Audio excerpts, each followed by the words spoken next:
Hey, everybody. Welcome back to the Catholic Culture Podcast. My guest today is Melody Lyons, who blogs at theessentialmother.com. And I had her on because I wanted to talk to her about an excellent post she made over at that site titled Why I Am No Longer a Catholic Feminist. And I don't think any further introductory material is needed. So I'll just say welcome, Melody, to the show. Thank you so much. You know, I really don't know anything about you other than you're a mother and that you wrote this amazing blog post. So can you tell us a little bit about your work? Yeah. I mean, mostly I'm just a homeschooling mom of 8 children, 22 years down to 3 years old. I've been married for almost 24 years to my moral theologian, fire chief husband. And I have been writing on Catholic culture for, I guess it's over a decade now, mostly online, writing and speaking, mostly about the challenges and joys of the vocation of womanhood, specifically the motherhood aspect of women's nature, but also about education, morality, current events, and restoring the order of natural healing to our culture according to God's design. So that's kind of me in a nutshell. I feel really strongly about this topic in particular because my history is, I come from a feminist background and I feel passionately about, matters of justice and also about the gospel. So yeah, I kind of dive into these waters periodically. So what specifically led you to write this post? I guess specifically, and this has been percolating for a while, is seeing the reemergence. I mean, I know it's always been there, but seeing a particular emergence among like Catholic influencers, especially women who have an enormous following and people who follow them, who are influenced by them. They read what they write. And when one of these influencers recommends a book, they go out and buy it immediately. And the direction that they're leading people in is not necessarily the one that brings me peace when I read it. I'm seeing these authors and people have, 10,000 followers and they're recommending books by, Sister Joan Chittister and, like just the old guard, the people, I think generationally, people maybe haven't learned who some of the people to avoid are. And so they're just kind of following blindly, enthusiastically, Catholically, they think they're being really Catholic. And there's a waywardness here. There's a misdirect and a poor leadership going on among social media. So that's where it was coming from. So I basically know what an influencer is. It's never been a word that I liked, but I'm sure that there are people, maybe older people listening to this who don't know what that is, either generically or sort of specifically the way that the type of people that Catholic influencers tend to be on Instagram and in the blogging world, et cetera. So for those older people, can you explain influencers? And for the younger people, can you explain who, say, Joan Chittister is and why she would be problematic? Yeah, sure. Gosh, this goes so deep. There's so much information that I wish I could just impart, in a mentoring sort of way. And I guess that's why I wrote the article also. But an influencer, I don't know that there's probably a technical definition, but it would just be somebody online who influences a large number of people. So social media, Facebook, Instagram, Twitter, people who have any kind of a following are influencing other people. Somebody who's called an influencer would generally be a larger group of people and have a greater amount of influence. But in this case, the people who are sort of like, well, I don't know that they're all self-consciously being influencers, but in this case, I think it tends to be more on the lifestyle side of things, as opposed to, I mean, you could call any number of Catholic pundits, for example, or writers influencers, but that's not really what we're talking about when we say influencer. Probably somebody who has a huge following on Instagram, posts pictures of, their lives in various ways. I would say it probably tends to be on the female side of things, right? Definitely. And there's that emotional connection. There's that community that we desire, we're drawn to, and that is actually healthy for us when it's in a holy context. So then what about Joan Chittister? I don't want to sort of get out of the way here, but since you mentioned her specifically. Sure. Well, Sister Joan Chittister was a religious, and I don't know, she's quite old now, and I don't know her detailed history, but she's been ever present in in my Catholic journey. I have known her as a dissident religious sister, which means that she dissents from the teachings of the church in one way or another. She is, in that respect, she is a dissident feminist. She pushes for a change in church teachings on all the major issues, and especially, the participation of women in the priesthood. So, yeah, this is interesting because I had a conversation with someone earlier, you probably know who it is, about the reemergence of figures like this from the bad old days. Yeah. And they're gaining, and these are days, frankly, before I'm the same age as these influencers that we're discussing. I just turned 30 last week. So, I know from my parents, I know from my dad, who's been doing in the Catholic world as sort of like a warrior against these types for a long time. I know who they are, but someone like Richard Rohr, who the New Yorker Yes. just profiled, or there's a ton of examples you give. Even someone like Helen Prejean, who's not known for something bad, even she was kind of a dissident in some ways. Yes. Is the impression that I get. So some of them are more known for their dissident behavior. Others are known for things that seem in keeping with Catholic teaching on some level. They tend to be more on the social justice, matter of opinion, frankly, side of things. And then, they might be a gateway to sort of having kind of like a left-wing slant on the Catholic faith more generally. That's a good way to put it. The gateway people, like gateway out of the church. Right. And so I was talking with this person about, she was making me aware of the fact that some of these influencers, quite a number of them, are being influenced by people like Richard Rohr, who is a dissident Franciscan who has this New Age theology and all sorts of weird sexual stuff has gone on at his retreats. And so it is disturbing. And part of it, as you say, is that there's kind of a generation gap where people aren't aware of this. But of course, we can't just blame this on the old guard, because this is very much, with feminism in particular, this is very much a present very much thing in our culture. And you can find plenty of young people pushing it too. And frankly, it's not the fear of human respect from Joan Chittister that's getting, young Catholics to adopt things like feminism. They're concerned about their peers. It is often motivated by an authentic, sincere, deep desire just to help other people and to live out the gospel message. Okay, so, let's get into this post. Well, you start with your background. You were raised as a feminist, is that right? I was, yes. I was raised in a divorced household. And my mom, I'm not saying anything, by the way, that she wouldn't say herself. So it's not like I'm, dishing on my family. But she was very specifically feminist, and she talked often about feminist activism. So I knew the heroes and I knew the lingo, and and to be honest, nothing in the culture really bumped up against that in a bad way. Like, it was all just consistent. The messages I got at school didn't tell me that anything that I was learning was wrong, nothing in the culture. So it really just was kind of seamless. It's just that in my household, there was more of an activist mindset about it. Okay, so am I right? Did I hear you say that you had family members involved in the occult as well? Yes.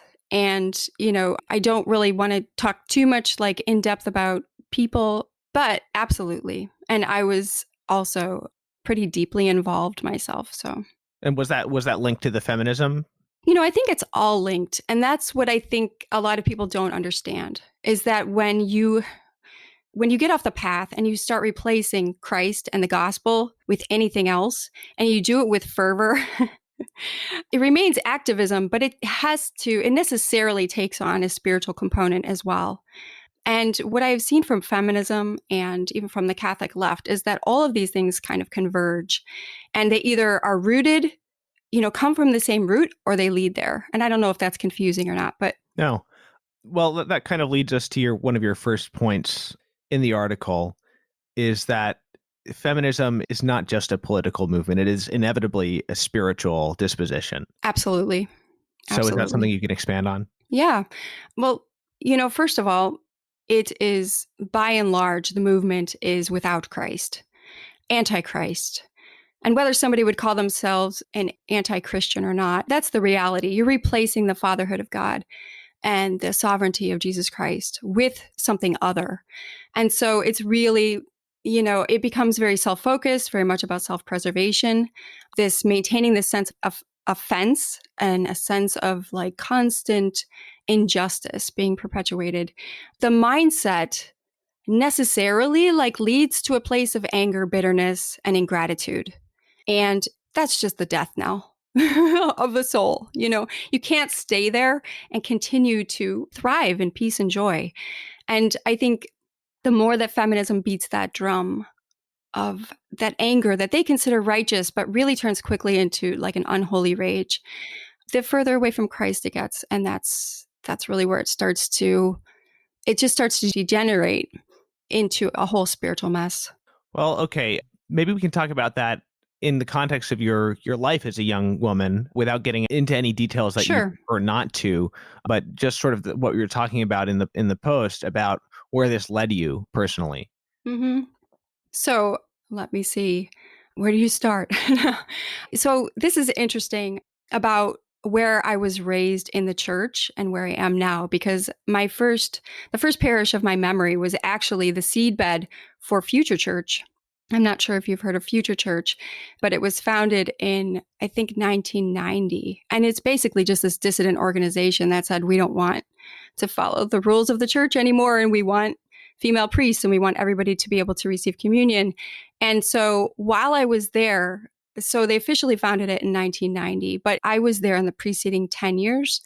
And so I was being raised in sort of this hotbed of dissent, and I was living in the middle of it and didn't really understand. But I heard constantly about the patriarchy, and bringing down the patriarchy and women priests. It was just like common language, lots of social justice talk. But, what was really absent is the faith that I know now and the spiritual communities that I've been exposed to since. And I realized that they're not the same kind of Catholicism. And at the time, I didn't know enough to understand that these people were not even really Catholic.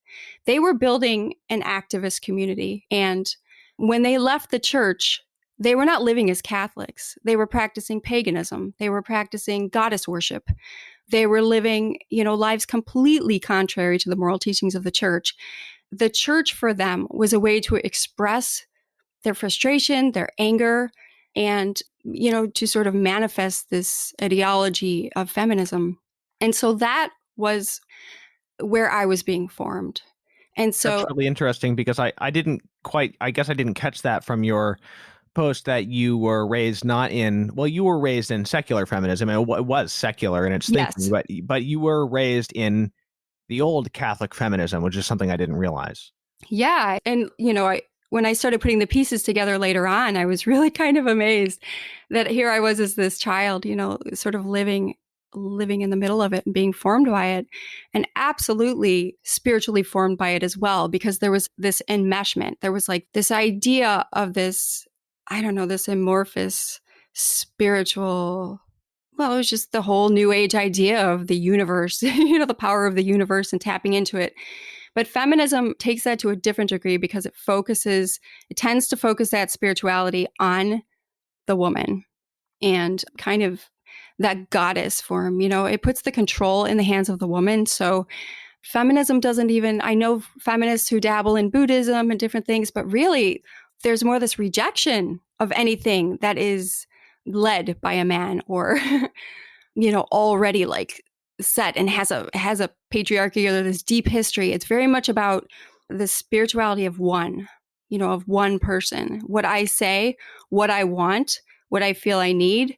So that was really, really destructive to me personally, living in just the secular world and going through all the things that young people do.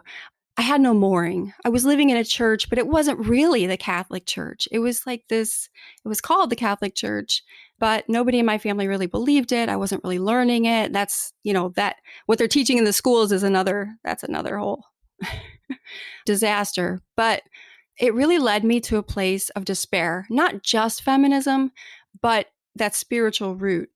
I was turning more and more into myself. I was angry. I had this totally distorted view of personal dignity and the dignity of other people. I really could not see my way out of that darkness.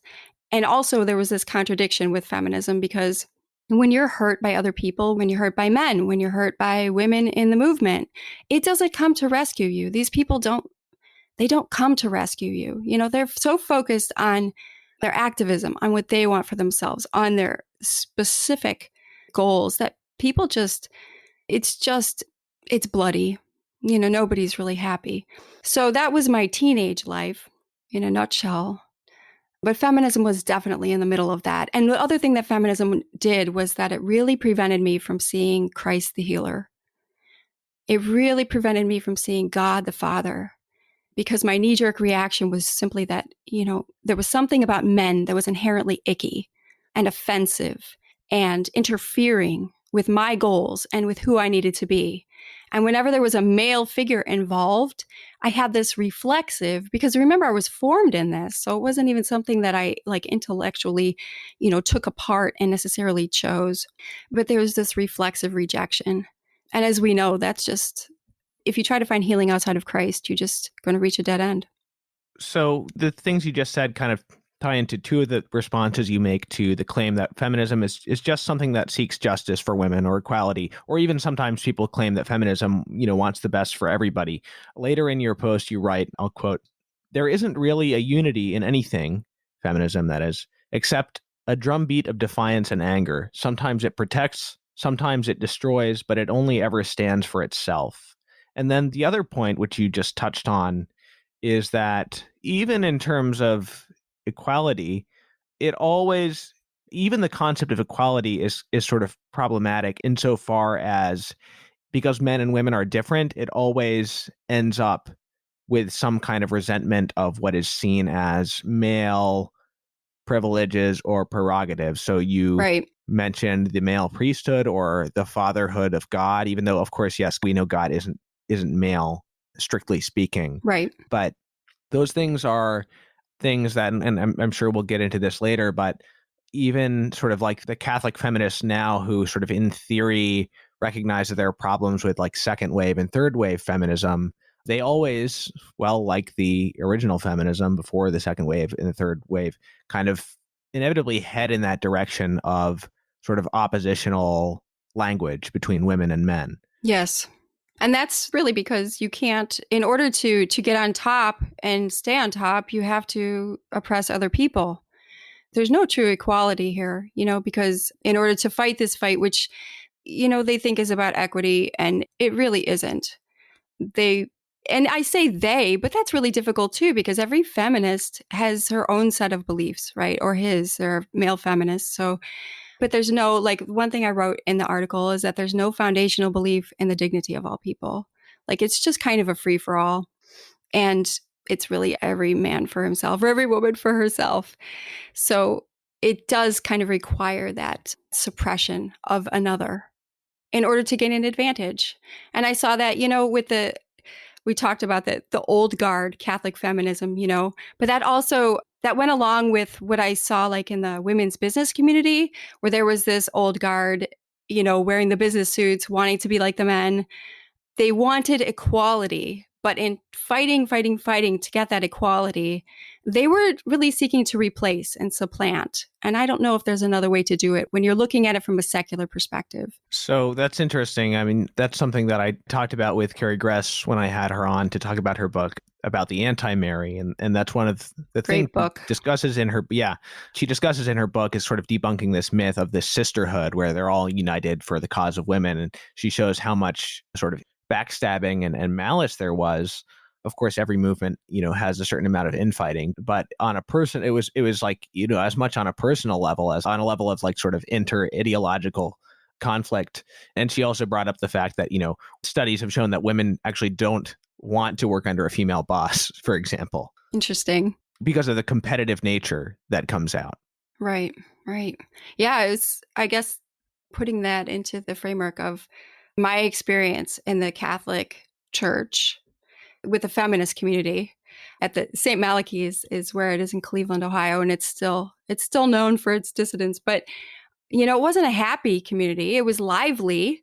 It was engaged. It was focused, but I wouldn't say it was very happy. I wouldn't say it was very peaceful. And there was certainly a lot of drama, very, very different kind of community than what I experience now. I think women in community, I think we're designed for each other like that. We're designed to support each other. And my experience now is just, it's another world entirely. That rejection of femininity has so many consequences, not just, from a political perspective or an equality perspective, all those spiritual, but on an emotional level, and just, trying to come to grips with one's own identity, that peacefulness in life with relationships, it's just all missing.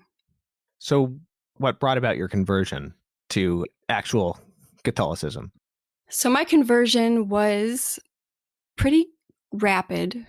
I had been seeking for a long time, though. So I think, when the heart is ready and the Lord swoops in, it can be pretty quick. But it actually came through the influence of my now husband. I fell in love with him, and he loved the Lord, and he was just an on-fire Catholic. And so at every turn, he was leading me to Christ. And I never knew Jesus that way. I never had a relationship with Jesus or had him, and maybe I'm sure I must have, but I didn't recognize it. I never really understood the connection between living a life of Christian joy and service and the way that it impacts relationships and lives. And so my future husband treated me with that dignity, and I was just blown away. And then my conversion really came in front of the Blessed Sacrament at adoration, and it was a pretty quick turnover. So I wouldn't say that it was an intellectual conversion. I would say that the Holy Spirit swept me off my feet and, just peeled away layers of anger, of emptiness, of bitterness. And I was sort of an open book. And from there, the understanding came. Hey, everybody. Just wanted to take a quick break from the interview to remind you that CatholicCulture.org's podcasts run entirely on your donations. Now, I know it's an election year and you're probably giving to all sorts of political causes, or maybe not, who knows. But don't forget that old chestnut culture is upstream from politics. So if this podcast and our other shows, Catholic Culture audiobooks and Way of the Fathers with Mike Aquilina, have value to you, please consider giving us a donation. Any amount helps at CatholicCulture.org/donate/audio. You mentioned encountering the teachings of John Paul II. Yes, very influential. Yeah, so how did that help you? So that was after my conversion. I was already practicing the faith and actually married. And I sometimes quip, though I'm not sure, it's really a joke, that his teaching sort of saved my marriage at the very beginning. We weren't in trouble, but I think, there may have been down the road if I never really had an understanding or was never really able to discard those last bits of feminism that really had a grip on my mind. And so reading his work on the dignity and vocation of women was just a huge milestone. It just opened the door to so much healing and restoration. And I just read it and I felt like these scales just fell, and I just wept and wept. And I'm like, this is me. This is who I am. I had never seen womanhood described the way that he did. And it was just mind blowing. That's all I can say. It just blew open my mind, my heart. And it just, as I wrote in the article, I just fell deeply into this joy, grace, and peace that I had never known. Can you name anything specific that he said about sort of a woman's vocation that kind of replaced your old conception and really struck you at that time? Yeah, the one thing that I always take with me, it's never left me, is the phrase, to serve is to reign. And up until that point, I had been, the I am woman, hear me roar.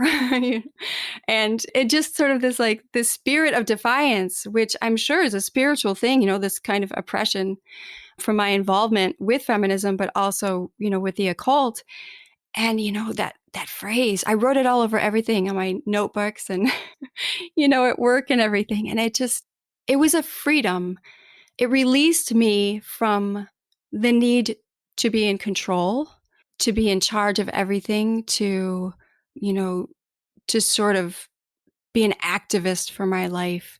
And instead, I was able to rest in Christ, to allow him to lift me up instead of this constant climbing and this constant anger and tension, and to just settle into my vocation, which I had not understood prior to that. That's beautiful. So now, many years later, you haven't used the term feminist to describe yourself in any sense for a long period, and then you picked it up again. Is that right? Yeah, I did. That was interesting because I was really reluctant for a long, long time, and I was heavily influenced by the very good work of some women in the church. I saw what they were doing. They were talking about a new feminism, one that revealed the light of humana vitae and was consistent with my Christian understanding of womanhood, like an honoring of the body, not this fighting against the body or disrupting it, but an honoring of the body, helping women to understand their beautiful biology in the context of the relationships and the whole world, and to have this reverence.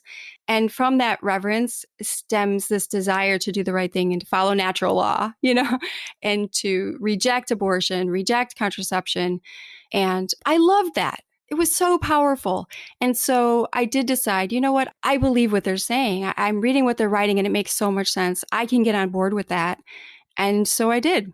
And, I was pretty reluctant because I know how I felt about feminism. And I pretty much thought that everybody else would misunderstand what I meant by feminism. And I never really lost that. I don't think there was any point at which I was like super confident about using the term, but I did pick it up and I did give it a try for a while. So we should probably address the question of, a lot of the justification for this term of the new feminism or Catholic feminism comes from St. John Paul II using this or calling for this in some sense. How did you take his, very rare, once or twice he used the term. Right. But how did you take his use of the term? I never misunderstood him to be calling for like a literal movement of Catholic feminists. Even from the very beginning, when I read it, it was just very clear to me that he was calling for a renewal, an antidote, and a return to the heart of the gospel, and sort of saying, we need to move away, opposite to what's happening with this feminism. And I think that the context was just much broader than some people took it to mean. He wasn't saying, start this whole new movement, let's, supplant the gospel, but he was illuminating it. And I never had this sense that we were just supposed to like become feminist, Catholic feminist activists. And I don't think there's anywhere where he really says that either. I haven't seen it. Yeah. So that's interesting. I can understand how it was potentially misunderstood and has been misunderstood. Yes. But if I said, this is going to be a really stupid example, but I'm not good at examples.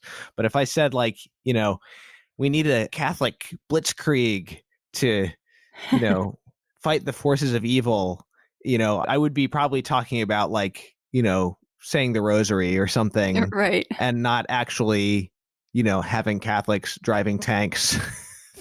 I actually really like I like that example. A really incredibly dumb example, but no, I actually really like it because blitzkrieg kind of reminds me of what feminism does. So yeah, it's just an all out, No, that's good.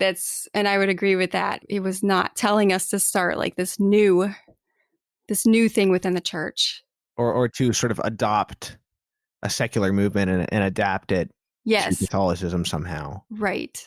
Because to give them credit, the sort of new generation of Catholic feminists, a lot of them, not all of them, unlike the old guard, have at least started out trying to, for example, have a feminism that accepts the church's teachings on abortion or contraception, for example, or is somewhat complementarian, but it always seems to go further as time goes on in the direction of secular feminism. It does. It seems it's almost inevitable. And like your example with pro-life, it's really interesting. Somebody commented to me recently saying during the March for Life, saying that she had to stop following several influencers because she found it so disturbing that they couldn't just discuss abortion and the beauty of life. It had to be this political activist statement, and all of them were, getting onto their social media accounts and saying, well, what about the border babies and the, and the, right. It like that consistent ethic of life, which they just feel this constant need to sort of suppress, the common pro-life discussion of abortion and elevate all these other things, which of course we take very, very seriously, but it's odd during the march, to be sort of saying, stop talking about the babies. Let's talk about everybody, Right. It's very interesting, especially in this context, because the line that you hear, actually, many of these people repeating, which they've essentially picked up from people who are attacking the pro-life movement, is that, you can't just be anti-abortion. You have to be, pro all these other things. And that, it's just kind of a legalistic thing to just be anti-abortion. And yet they seem to fall into that same trap. Now, again, this is not true of everybody, but I often see in the sort of like pro-life feminist movement or the Catholic feminist movement even, they will defend church teachings, but they start to do it on secular grounds. Right.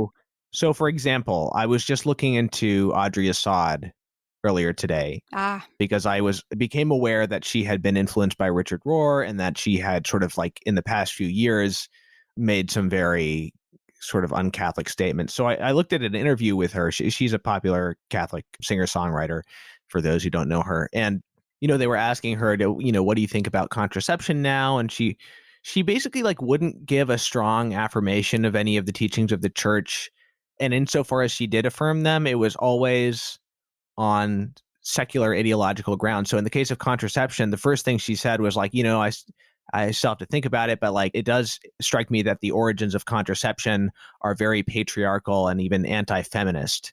So that was her grounds interesting. for opposing contraception. And that kind of goes in with my theory that feminism is a spirit as much as anything else. In other words, even if you're holding on to uh, certain sort of surface level teachings of the church on abortion and so forth, your reason for it gets replaced with this worldly thinking, which eventually erodes the teaching itself. Absolutely. One interesting development has been this creation of like the new pro-life movement. Have you seen any of that? Yeah, definitely. So that's definitely a feminist organization. It was created by a feminist and it contains all of it. That spirit is in there. It's angry, it's divisive, it's attacking. It really, in spite of its claim to be all encompassing, it really is, you can see over time it's a dismantling. It's regressing. And, the people involved were ostensibly Catholic and definitely influenced a lot of people. The founder was employed by Franciscan University and has been at the center of like the huge firestorm. But everybody, like so many women, kept following her and kept allowing her to influence them and Are you kept talking this. about Rebecca Bratton Weiss or is this someone Absolutely. else? Yes, absolutely. Okay. And Yeah, she's so really bad. yeah, it's terrible. It's terrible. And she doesn't, I mean, she calls herself an eco-feminist. The things she posts are horrific. She, doesn't assent to humanae vitae, like all of these things. And yet she still has this voice, which arguably was given to her by the university. That was a huge mistake on their part. But now, she's this new pro-life movement. It wasn't good enough before because it really didn't uphold this, this feminist ideology. And I think that has been very damaging in the community. It has influenced a lot of people who don't understand what's going on behind the curtain and Yeah. also not really paying attention. People are not paying attention. When there's a post and you have, I participated in this thing and there's like this blasphemous image of Blessed Mother, combined with just nasty stuff. Good Catholic people do not post things like that. Like, Yeah. Well, wake up. I know some people personally who kind of associate with her and have been influenced by her. And I think it goes back to that topic of influence that we discussed in the beginning because they, probably started out not as extreme as her, but nevertheless admired her for some reason. And they've gotten progressively, I would say, less Catholic in their feminism. And yeah, I mean, this woman is blasphemous and she, I don't know if she's actually into witchcraft, but she certainly says some things that are very disturbing in that respect. She's Definitely. definitely resentful against men. She definitely isn't Catholic, but yet, yes, she is continuously legitimized. I mean, we shouldn't overstate her influence. Like, most people probably haven't heard of her, but nonetheless, she's there and she is influencing people, as I know, personally. Right. And that's one of the effects of social media, which is it's so maddening, is that people, like you said, people don't even necessarily know who she is, but they don't realize the influence that she has had on them. People who are following her are influenced by her, and they are also influencers. And not just her, but, anybody really on social media who gains a microphone or a platform or whatever. And it's interesting how rapidly these things do spread, these ideas. And it just seems like there's a pretty significant spiral recently, and I would love to see it curtailed. I love that piece in Time with Richard Rohr, not because it's not disturbing, it's terribly disturbing, but I'm just happy to see the honesty at least. Like, hey, look, I'm not really Catholic. I just like to call myself Catholic, you know? And it's kind of refreshing. And with social media, you can see a lot of obfuscation. There's, there'll be like a really Catholic post and talking about the saints and all of these things. And then there'll be like this Joan Chittister book, it's very complicated. So at any rate, I was reading that Time article thinking, boy, I wish some of these influencers should just come right out and say, I don't follow the teachings of the church, Yeah. So we were talking about the pro-life movement. I have to ask if I'm sure you know the theme of this year's March for Life was Life Empowers, which is, I hope I don't have to explain why that's a problem. Maybe I do. But did you see the promo video that they made? I didn't see it. Okay. No. Well, it just, I almost want to stop this and have you watch it right now because it's so annoying. But it's like a 2-minute video of this woman talking about how, she wants to embrace everything about being a woman. And, that includes the way her body works and all this stuff. But then she just sort of goes on this thing about we are lawyers, we are mothers, we are artists, we are the first thing she says, I think, is lawyers. And we can do everything men do. And it just ends up being this sort of co-opting of, the saving babies movement to sort of use it in the context of, ostensibly the idea is that being pro-woman is being pro-life and vice versa. But what actually happens is that the babies are just sort of forgotten, and it's just about the feminist movement and sort of bolstering that. Interesting. And then she kind of starts pseudo rapping at the end, and it's very embarrassing. Yeah. Anyway, I'll watch it as soon as we're done. It's pretty cringy. So going back to the reasons you adopted this sort of Catholic feminist label for a while, one of the reasons you said in the post was that you thought it was an important way of finding common ground with secular feminists. And how did that work out? It didn't work out at all. So the way that I like to find common ground with other women who are struggling with this issue is to say that, I defend the rights of all women, regardless of their age, location, gender, health, or wantedness. And so when I had readopted this feminist label, I kind of thought that was the way we could find common ground. I'd say, well, I'm a feminist too, and I defend the rights of all women. But the problem with that is that it really didn't make women more kindly disposed towards me at all, because they just became defensive. They didn't understand. They saw me as a traitor to feminism, because feminism is pretty specifically a type of political activism, and I wasn't really speaking their language. So the terminology ended up being kind of a greater obstacle to their openness, and I found that leaving it behind, just saying what I wanted to say without using the term feminist was much more effective. So I would say, I applaud your commitment to defending the rights of women. We share that passion. And I could say we share that passion without calling myself a feminist. Let's talk about the rights of all women, regardless of age, location, gender, health, or wantedness. And I just find it was much easier to have a conversation that way. And they didn't get very defensive, because they didn't see me as misusing their identity, because it really is an identity, not just a term. And also, one real problem with using the term feminist, like I said, it is a political term. And people would automatically, if you say I'm a feminist, they want to lump you into everything from, abortion to paternity leave. It's just such a huge variety of social issues. They tend to all be lumped together. They tend to be leftist or liberal. And I didn't necessarily agree with those. So I broke it down, made it simple. I love all women and I oppose injustice. It's funny that you said in the article that it was only the other Catholics who thought your adoption of the term was cool. Yeah. Yes. The secular feminists were not happy with me.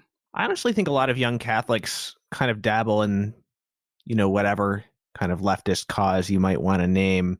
They grew up perhaps in a sheltered kind of Catholic environment, and something that they see as kind of stuffy, and they want a Catholicism that seems to have more vitality to it and more kind of like going to the peripheries-ness to it. And so they kind of dabble in these secular ideologies without kind of realizing how spiritually poisonous they are. I completely agree with you. But what's interesting is that it also often seems to bring other things along with it. So some of the Catholic feminists I know personally here in New York seem to have adopted a lot of other aspects of sort of secular identity politics, whether it's with regard to race or, having their preferred pronoun on their Twitter profile, she, her, or something like that. And it's just interesting how it always seems to bring along a lot of other stupidity. Even some of it isn't explicitly contrary to church teaching, but just a lot of the kind of corresponding identity politics type movements in other areas. It almost seems inevitable. And even just watching people go through their journey because, the internet exposes that. And so if you follow somebody for long enough, you see the different changes in their lives, especially with younger people who just haven't lived as much of life yet and who just are experiencing the changes and waves of life, but they're doing it all publicly. And you're right. The direction that it heads in seemed to be the same. I mean, it might go slower for some people or quicker for other people. But if somebody clings to the label and identifies that way, it almost seems inevitable that they end up aligning themselves with these other principles and just, political projects. Have you seen people who use the term Catholic feminist or Christian feminist really in the way that John Paul II meant it? I mean, they already aren't in the sense that, yes, he didn't want a movement per se, but have you seen people who use that and you don't see any of those kind of early warning signs where they really just seem to be taking the term? That's a really good question. I have. I mean, when I described how I picked up the term Catholic feminism, I think those people they really understand. They really understand the message of the Pope, John Paul II, and they really integrated it. And it's beautiful. However, while I'm thinking about it, I also have noticed that occasionally I will see them posting things about, about laws and about, equitable pay and just related subjects, things that I would say I don't agree with politically necessarily. So if we were to call ourselves feminists, they would probably say, well, you're not a really great feminist because you don't think that, a man should be compensated for 2 years of paternity leave or whatever. I don't know, whatever the topic is. So I guess I can't say that if somebody adopts the term feminist, I can't think off the top of my head where they don't also embrace some of those other things. But maybe I'm forgetting. There's also a sense that I think it's important to respond to this. There's a sense that people have that even if they aren't motivated by any of the kind of like nastier aspects of feminism, the power play aspect of it, some people are just genuinely convinced that we need it on some level. They've bought the line that, society was like really horrible for women before. And we can debate about individual claims, right? About the way women were treated, say, in Western society before the advent of feminism in the 19th century. And some of those claims would be true.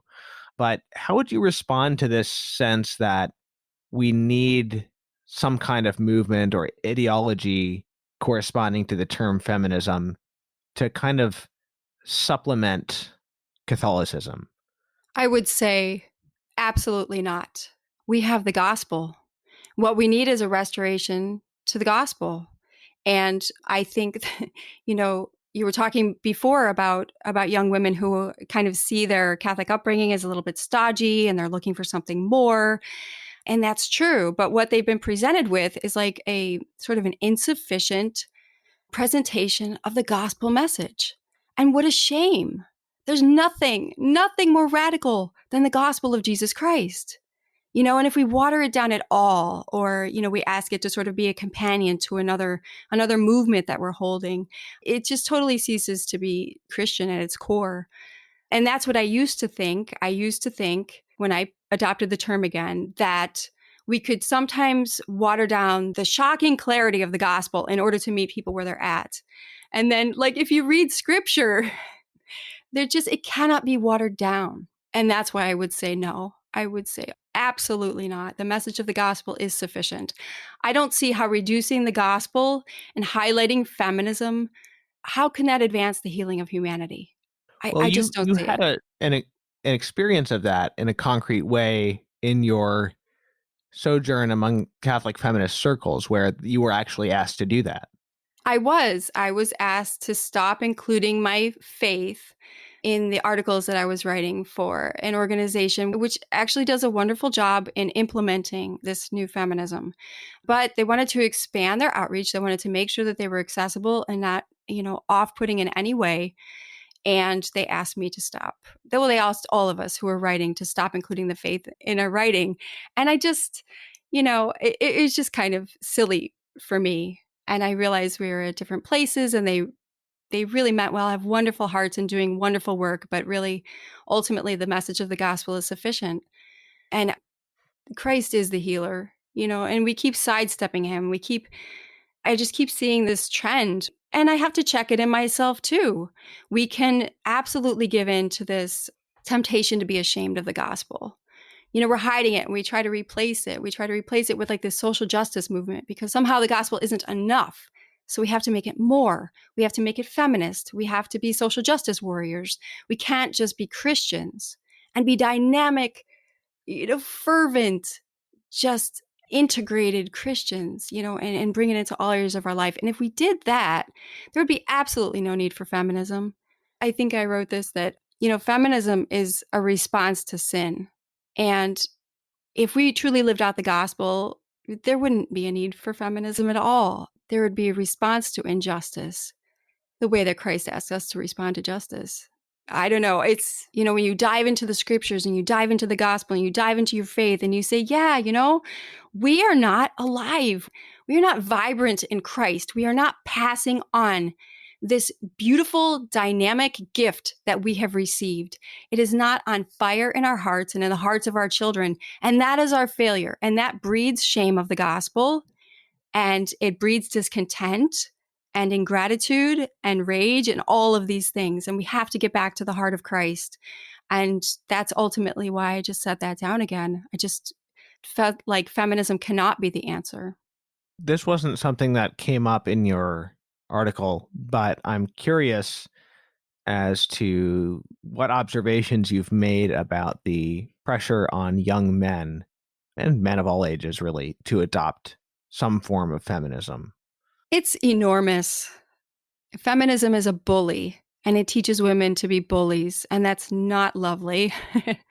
And it's also not productive. It doesn't build a sound, healthy culture, but it's pretty strong. And I think in general, our culture does not equip young men to be able to stand up to a woman intellectually or in any way. There's sort of that expectation almost of submissiveness, and this accusation of like, well, you must be anti-woman somehow if you assert yourself. And so I'm seeing a lot of young men who are calling themselves feminists. I had a conversation recently with a young man locally who admitted to me he was pro-choice. So he was publicly saying that he was pro-choice. And so I challenged him on it, and we had a really good discussion about it. And ultimately, he admitted, he said, I do think that it's killing a baby. I do think abortion is killing a baby, but I can't trample on the rights of a woman. I'm not a woman, so I can't speak for a woman, and I want to support women. And I said, well, what about an unborn female? And he just kept coming back around. Initially, he's like, no, I'm pro-choice. It's not a big deal. Then he admitted that it was a baby. Then he admitted that abortion is killing the baby. And then ultimately, he deferred to the feminist bullies. So how can young Catholic men, for example, how do you take a stand on this? I'm not going to say without seeming to be overly misogynistic or paternalistic or whatever, because we shouldn't so much care about how it seems. But how do you do that while still being, chivalrous, for example? Hmm. How do you exert an influence on the women in your life? Of course, you can do it most if you're, in a familial relationship or other kind of relationship of some kind. But let's say it's just your female friends even. How can you exert a positive influence in this matter? Well, the perfect example in my life is my husband. And he's a strong man. He has always had a strong personality, very loving, but not weak, not in the way that, I guess, for example, there were times when I was arguing a feminist position or a non Catholic or non Christian position, and we would go back and forth. And he was charitable, he was loving, he was respectful, but he never backed down from the truth. He never backed down from he just wasn't afraid. He wasn't afraid to be who he was. And I think that was very appealing just on a natural level. Women like men who act like men. And because he did it in a Christ centered way, because he was loving, because he was respectful and gave me the time to talk and we had exchanges, it was so productive. And so I think adopting a Christ attitude towards everybody in our lives for a young man, I think he just needs to be that. He needs to be strong with the gentleness of Christ, the strength of Christ, the gentleness of Christ, and not compromising. And I think ultimately that is, a feminist inclined female is going to be upset by that. But ultimately, she will find that it draws her in and highlights the things about femininity, which are beautiful, makes her feel beautiful, respected, loved, leads her really to the heart of Christ. And so that's it's a vague answer because every situation is totally different. But I think we need men who really, truly have a relationship with Christ, who know him and who are committed to serving him. And I think that comes out very naturally under those circumstances. That's a great answer. And I think, fear of human respect plays into this so much, much more than, sincere belief. Often, I think when people, especially Catholics, start adopting some of these kind of positions from secular ideologies, at least on the part of men, I think some of them may be confused and really think they have to adopt this ideology to be a good person or something like that. But right. I think, it's important to talk about fear of human respect and also, the fact that it unmans you. It does. The fact that if you are unable to deal with making your female friends mad at you for a minute, then that's not manly at all. And I think that actually contributes to this disdain that women have for men. I don't think women actually admire that in a man. Yeah. And also, men shouldn't sort of sit back and hide and complain, because if men are kind of the leaders in society, then they have a responsibility to take a stand, not in a kind of a brutal way, but they need to be authentically who they are, as you said, and not sort of blame it on women. Because if men aren't being men, then and men are the ones who are supposed to take the initiative, then women are not going to be able to be women either. Right. There's no freedom there. And that's where that grasp for control comes from too, with the feminist ideology. I think there's so much there. Like, I don't hate feminists. I completely understand it. I was there. And one thing that I've seen over and over again is that many of the most diehard feminists have been deeply, deeply wounded by men. And, Absolutely. they're trying to reconcile and heal and all of those things. And it grows from that seed, you know? And so we're obligated, all of us, to look at each other and find ways to be of service and to help heal. And that is just incredibly difficult. But there's a very real anger and hatred towards men. The best I can say is that, they want men to fit into a role that they think serves them, but ultimately doesn't. And feminism does not protect anyone. It's millions of individuals walking around in armor and swords, angry and afraid of being hurt, and angry and afraid of having someone take things away from them. And it's just a terrible way to live.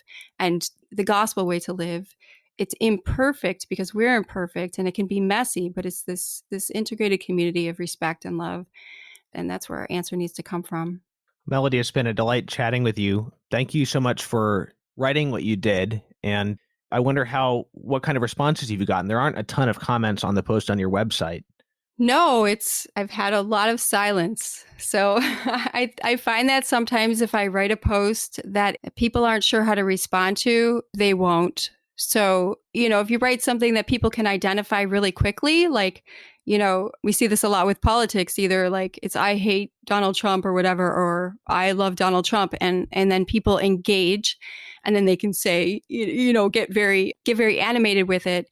But if you write a piece kind of in the middle that takes a position, but people aren't sure how to respond and they're not sure how their friends would respond, then sometimes it sits and people read it. And I've had a lot of really positive input privately, right, but not much publicly. And I kind of get that sense that even the people who have commented privately to me feel like they're happy it was said, but they wouldn't really know how to present that themselves because they don't want to offend people. They don't want to upset people.